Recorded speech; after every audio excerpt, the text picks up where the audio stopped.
Welcome to Penrose Learning, where we make understanding easy. In this video, I will explain how to buy Tuft Token.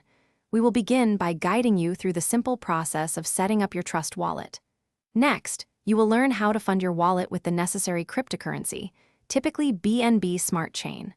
Then, we will show you how to connect to a decentralized exchange, such as PancakeSwap, to facilitate your purchase. Finally, you will swap your funds for Tuft Token and add it to your wallet, completing the transaction smoothly.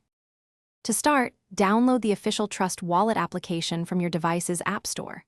Once installed, create a new wallet and pay close attention to your 12-word recovery phrase.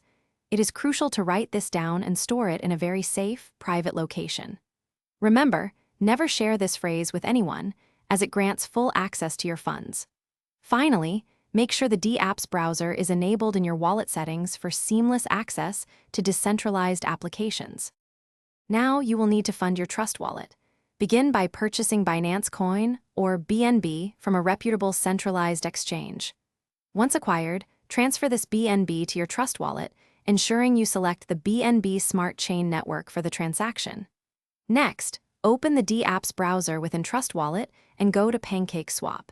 Connect your Trust wallet to the PancakeSwap platform, which will allow you to proceed with the token swap. To finalize your purchase, first find the official Tuft Token contract address from a reliable source. On PancakeSwap, paste this address into the field to select Tuft Token. Enter the amount of BNB you wish to swap, keeping in mind any slippage settings. Review the transaction details carefully, then confirm the swap. After the transaction is complete, add Tuft Token as a custom token in your Trust wallet using its contract address to see your new balance. Thanks for watching. If this was helpful, leave a like and consider subscribing. See you next time.